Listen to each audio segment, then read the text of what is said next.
اعوذ باللہ من الشیطان الرجیم بسم اللہ الرحمن الرحیم یا ایہا الناس اتقوا ربکم الذی خلقکم من نفس واحدہ وخلق منها زوجها وبث منهما رجالا كثيرا ونساء واتقوا الله الذي تساءلون به والأرحام إن الله كان عليكم رقيبا صدق الله العظيم رب اشرح لي صدري ويسر لي أمري واحلل عقدة من لساني يفقهوا قولي الحمد لله رب العالمين والصلاة والسلام على سید الانبیاء والمرسلین۔ اللہ کا بڑا کرم ہے کہ سورہ البقرہ اور سورہ آل عمران کی تکمیل کے بعد آج انشاءاللہ اللہ کی دی ہوئی توفیق سے ہم سورہ النساء کے ترجمے اور تفسیر کا آغاز کر رہے ہیں۔ اس ضمن میں پہلے اس سورہ مبارکہ کے پس منظر اور تعارف پر غور کر لیتے ہیں۔ قرآن مجید میں مکی اور مدنی صورتوں کے جو گروپس ہیں ان میں سے پہلا گروپ 5 صورتوں پر مشتمل ہے۔ اس گروپ میں مکی سورہ صرف سورہ الفاتحہ ہے جو حجم میں تو بہت چھوٹی ہے مگر معنی و مفہوم اور عظمت و فضیلت میں بہت بڑی ہے۔ اس کے بعد 4 صورتیں مدنی ہیں: البقرہ، آل عمران، النساء اور المائدہ۔ یہ 4 صورتیں دو صورتوں کے 2 جوڑوں کی شکل میں ہیں۔ پہلا جوڑا سورہ البقرہ اور سورہ آل عمران کا ہے اور انہیں خود رسول اللہ صلی اللہ علیہ وسلم نے ایک مشترک نام دیا ہے، الزہراوین، یعنی بہت ہی تابناک اور بہت ہی روشن 2 صورتیں۔ اب 2 صورتیں سورہ النساء اور سورہ المائدہ جوڑے کی شکل میں آ رہی ہیں۔ ان 2 جوڑوں میں ایک نمایاں فرق یا کنٹراسٹ یہ نظر آئے گا کہ سابقہ 2 صورتوں میں پہلے حروف مقطعات ہیں اور پھر دونوں میں قرآن مجید اور کتب سماویہ کی عظمت کا بیان ہے، جبکہ ان 2 صورتوں میں اس طرح کی کوئی تمہیدی گفتگو نہیں ہے بلکہ براہ راست خطاب ہو رہا ہے۔ البتہ نسبت زوجیت کے اعتبار سے ان میں یہ فرق ہے کہ سورہ النساء کے آغاز میں صیغہ خطاب یا ایہا الناس ہے، یعنی اے لوگو، یعنی خطاب عام ہے، اور سورہ المائدہ کا آغاز ہوتا ہے یا ایہا الذین آمنوا، یعنی وہاں خطاب خاص طور پر انسانوں میں سے ان لوگوں سے ہے جو ایمان کے دعوے دار ہیں۔ سورہ البقرہ کے نصف ثانی کی طرح یہاں سورہ النساء میں بھی آپ دیکھیں گے کہ 3 لڑیاں اس طرح سے آپس میں گتھی ہوئی ہیں کہ ان کے رنگ کٹواں نظر آتے ہیں، الگ الگ نظر آتے ہیں، لیکن اگر آپ ان سب کو علیحدہ علیحدہ کر لیں تو ان میں سے ہر ایک اپنی جگہ ایک الگ مضمون بن جائے گا۔ یہ 3 لڑیاں خطاب کے اعتبار سے ہیں۔ چنانچہ ایک لڑی تو وہ ہے جس میں خطاب اہل ایمان سے ہے اور سورہ البقرہ کی طرح اس کے ذیل میں وہی 4 چیزیں آ رہی ہیں: قتال، انفاق، احکام شریعت اور عبادات۔ دوسری لڑی میں خطاب اہل کتاب سے ہے اور اس میں نصارہ اور یہود دونوں شامل ہیں۔ پہلی 2 صورتوں میں یہود و نصارہ کا معاملہ الگ الگ تھا، جبکہ اس سورہ مبارکہ میں اہل کتاب کے ذیل میں یہ دونوں ملے جلے ہیں۔ تیسری لڑی اس سورہ مبارکہ کا وہ سب سے بڑا حصہ ہے جو منافقین سے خطاب پر مشتمل ہے، لیکن اکثر و بیشتر وہاں بات سمجھ نہیں آتی، اس لیے کہ صیغہ خطاب وہاں بھی یا ایھا الذین آمنوا ہوتا ہے۔ واضح رہے کہ پورے قرآن میں کہیں بھی یا ایھا الذین نافقوا کے الفاظ نہیں آئے۔ صیغہ خطاب یا ایھا الکافرون بھی ہے، یا ایھا الذین کفروا بھی ہے اور یا ایھا الذین آمنوا بھی ہے، لیکن یا ایھا الذین نافقوا کہیں نہیں ہے، اس لیے کہ منافق بھی قانوناً تو مسلمان ہی ہوتے ہیں۔ تو اصل میں یہ پہچاننے کے لیے بڑی گہری نظر کی ضرورت ہے کہ کسی مقام پر یا ایھا الذین آمنوا کے الفاظ میں روح سخن مومنین صادقین کی طرف ہے یا منافقین کی طرف۔ اگر یہ فرق نہ کیا جائے تو بعض مقامات پر بڑی غلط فہمی ہو جاتی ہے۔ مثلا سورہ توبہ کا یہ مقام ملاحظہ فرمائیے جو آیت نمبر 38 میں آیا ہے، یا ایھا الذین آمنوا ما لکم اذا قیل لکم انفروا فی سبیل اللہ اثاقلتم الی الارض۔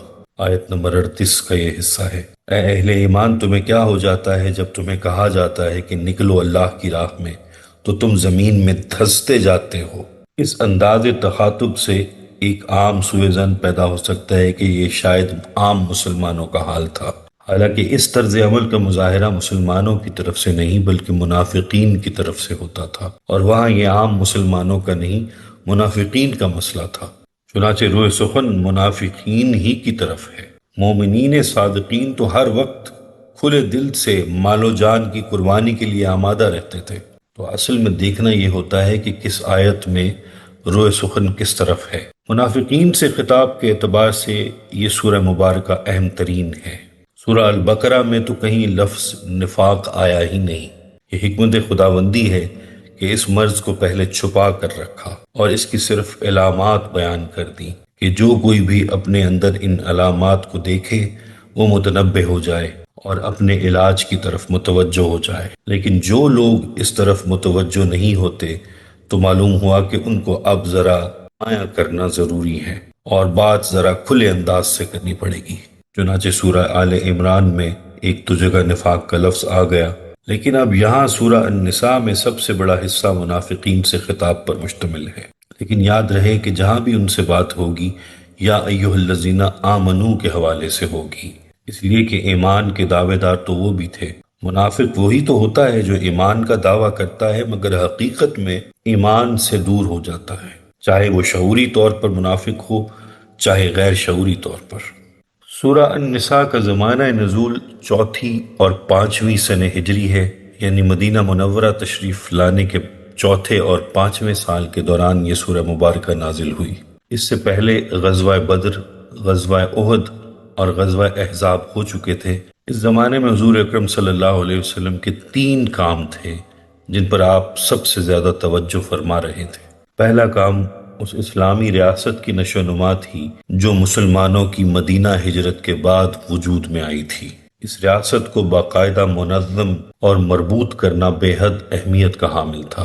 دوسرا کام اس نوزائیدہ ریاست پر جو باطل قوتیں حملہ آور ہو رہی تھیں، جیسے کہ باہر سے مشرکین مکہ، اندر سے یہود اور منافقین، ان سب کا مقابلہ کرنا تھا۔ تیسرا کام جس پر حضور پوری توجہ فرما رہے تھے وہ پوری دنیا میں دعوت دین پھیلانے کا کام تھا۔ اگر غور کریں تو پوری سورہ النساء انہی 3 کاموں کے ارد گرد گھوم رہی ہے۔ البقرہ میں بھی اسلامی معاشرے کو منظم کرنے کے احکامات ہیں، لیکن یہاں اس سورہ مبارکہ میں ذرا زیادہ تفصیل سے وضاحت کر دی گئی ہے کیونکہ اب مزید احکامات کی ضرورت تھی۔ اس سورہ میں خاندانی نظم کے اصول بیان ہوئے، مثلا اس میں نکاح، طلاق، حقوق زوجین، خاندانی جھگڑے اور دیگر معاملات کے بارے میں تعلیم دی گئی، اور اللہ کے حقوق کے ساتھ ساتھ بندوں کے حقوق بیان ہوئے، اور بندوں میں بھی جو بہت کمزور لوگ ہیں ان میں یتیموں اور عورتوں کے حقوق بیان ہوئے۔ وراثت کی تعلیم دی گئی، معاشی معاملات کو سدھارنے کی تعلیم دی گئی، تعزیری قوانین بیان ہوئے، شراب حرام قرار دے دی گئی، طہارت کے اصول بیان ہوئے، وضو، غسل اور سفر کے دوران اگر پانی نہ ملے تو تیمم کے احکامات بتائے گئے، اور سفر کے عالم میں قصر نماز کے احکامات دیے گئے۔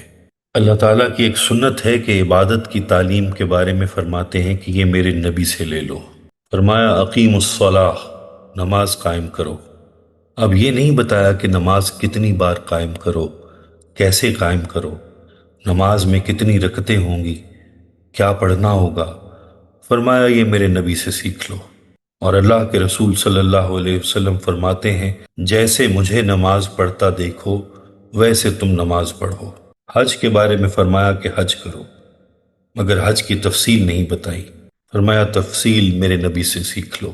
اور اللہ کے نبی کہتے ہیں حج کی ساری تعلیم مجھ سے سیکھ لو، میں تمہارے سامنے حج کر رہا ہوں، تم نے بھی ایسے ہی حج کرنا ہے۔ یہی حال روزوں کا ہے، ساری تفصیل حضور اکرم صلی اللہ علیہ وسلم سے سیکھنی پڑے گی، یہ قرآن مجید میں نہیں ملے گی۔ لیکن جہاں معاملات کی بات آئی ہے یوں محسوس ہوتا ہے جیسے اللہ تعالیٰ خود پڑھانے بیٹھ گئے ہیں۔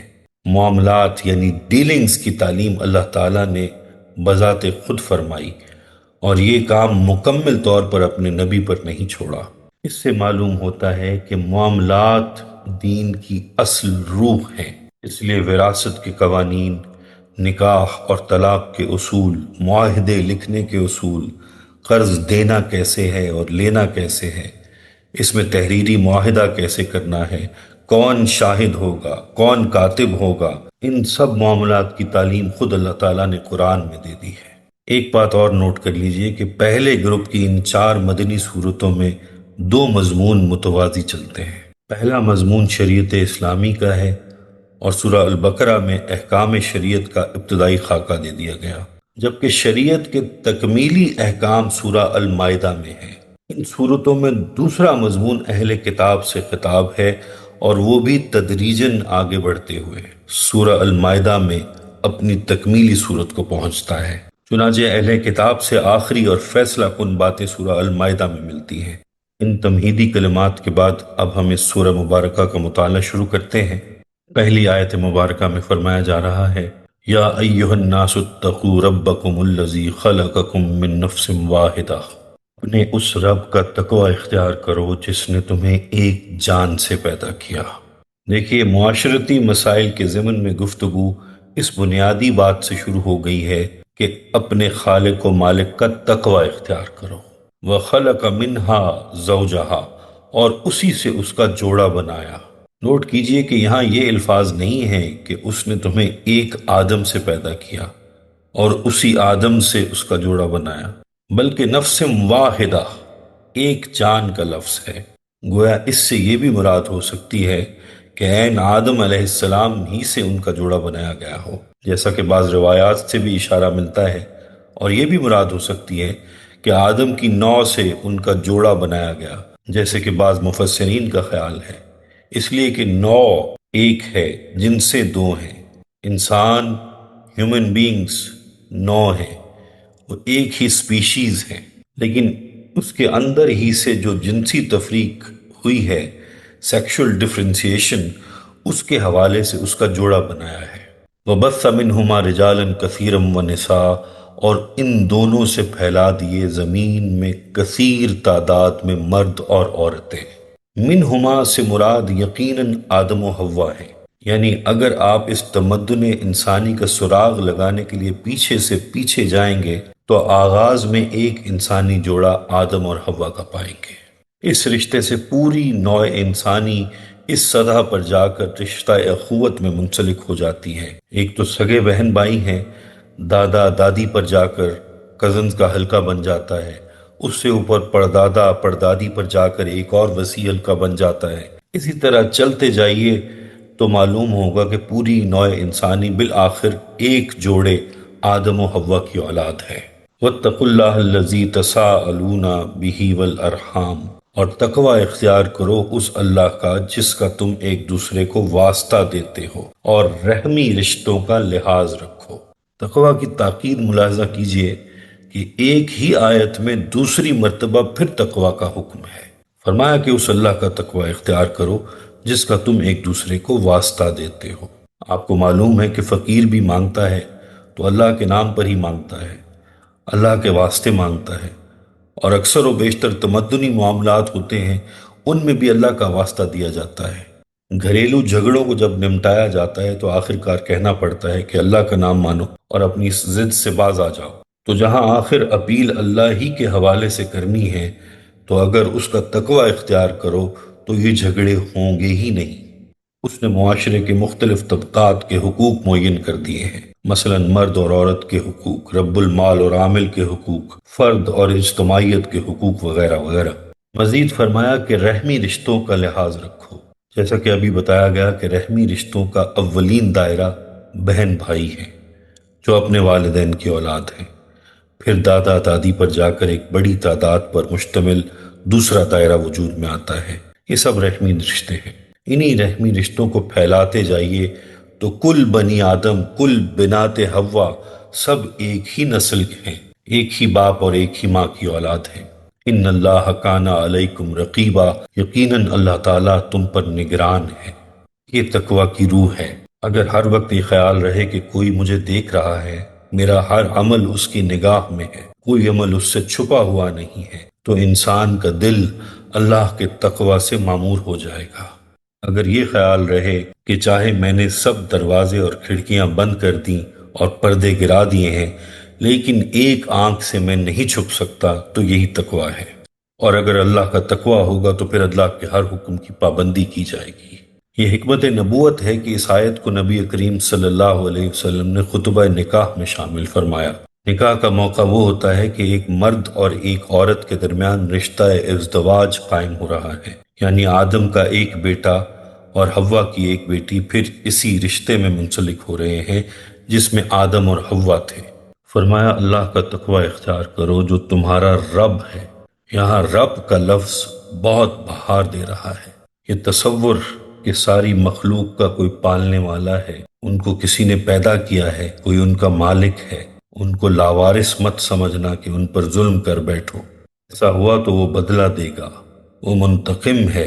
فرمایا کہ اپنے پروردگار کا، اپنے رب کا تقوی اختیار کرو جس نے تم سب کو پیدا کیا ایک جان، ایک شخص سے، اور اس کے نام کی لاج رکھو۔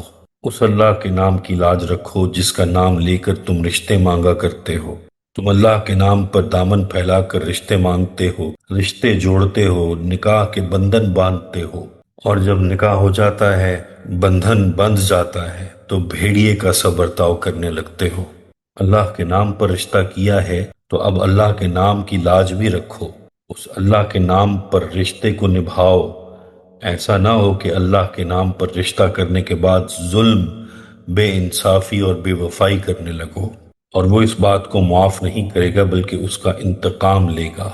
یہاں رحم کا ذکر فوراً اللہ کے بعد آ رہا ہے۔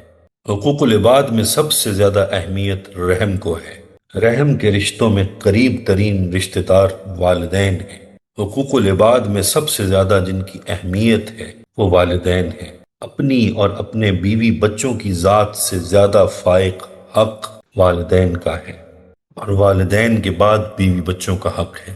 حضور اکرم صلی اللہ علیہ وسلم نے ارشاد فرمایا کہ جو شخص یہ چاہے کہ اللہ اسے کشادہ رزق عطا فرمائے اور لمبی عمر عطا فرمائے تو وہ اپنے رشتہ داروں کے ساتھ بھلا سلوک کرے۔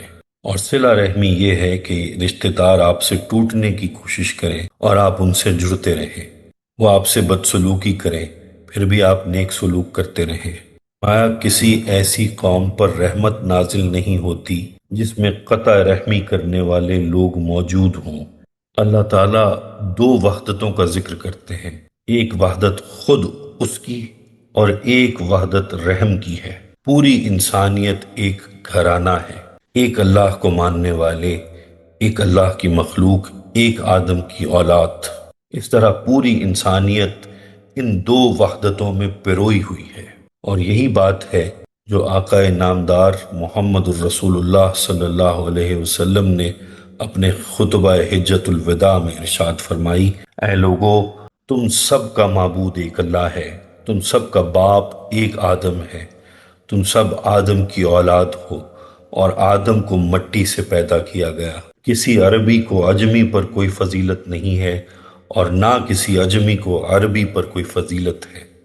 کسی گورے کو کالے پر اور کسی کالے کو گورے پر کوئی فضیلت نہیں۔ اگر کسی بنیاد پر فضیلت ہو سکتی ہے تو صرف تقوی کی بنیاد پر ہو سکتی ہے، کیونکہ اللہ تعالیٰ نے فرمایا تم میں سب سے زیادہ معزز وہ ہے جو تم میں سب سے زیادہ متقی ہے۔ قرآن جو تصور دے رہا ہے میں پوری انسانیت کو گھرانہ بناتے ہوئے کفار سے کسی قسم کی پرخاش اور نفرت کی اجازت نہیں ہے۔ ان کے کفر سے تو ہم نفرت کریں گے اور اس کا علاج کریں گے، لیکن کافر سے نفرت نہیں کریں گے۔ بالکل اسی طرح جیسے ڈاکٹر بیماری سے نفرت کرتا ہے، بیمار سے نہیں۔ بیمار تو زیادہ محبت اور توجہ کا مستحق ہوتا ہے، اگر بیمار سے نفرت کرنا شروع کر دی تو پھر علاج نہیں ہو پائے گا۔ اور فرمایا کہ ہر کام میں اللہ تمہارا نگران ہے۔ رقیب اس کو کہتے ہیں جو اونچی جگہ پر بیٹھ کر ہر ایک کو تاڑتا ہے، ہر ایک پر نظر رکھتا ہے۔ فرمایا اللہ تعالیٰ تمہارے ایک ایک عمل پر نظر رکھتا ہے۔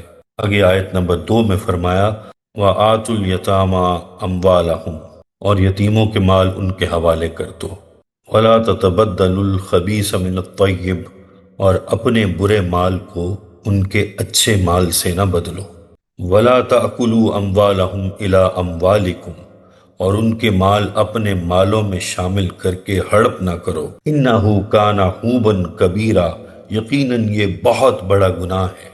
حقوق العباد میں پہلے تو رشتہ داروں کا ذکر کر دیا کہ سب سے اہم علاقہ یہ ہے، اس کے بعد پورے معاشرے کا جو سب سے کمزور عنصر تھا یعنی یتیم، وہاں سے گفتگو شروع فرما دی کہ یتیموں کو ان کے مال لوٹا دو، ان کا کوئی مال تمہارے مال میں باقی نہیں رہنا چاہیے، اور ایسا بھی نہ ہو کہ مال دیتے ہوئے تبدیل کر لو کہ اچھا خود رکھ لو اور بدل کر برا ان کی طرف کر دو۔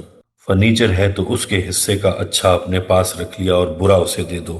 زمین اس کے حصے میں آئی ہے تو غیر آباد زمین اس سے منتقل کر دو اور اچھا علاقہ اپنی طرف لے آؤ۔ فرمایا کہ دیکھو، تبدیلی نہیں کرنی، مال لوٹانا ہے اور ویسے کا ویسا لوٹانا ہے، اور یہ بھی نہیں کہ ان کے ساتھ اپنا مال ملا کر اکٹھا مشترکہ کاروبار ہو رہا ہے تو ایسی شکل پیدا نہ کرنا کہ تم مال ملا کر اس میں سے کھانے لگ جاؤ۔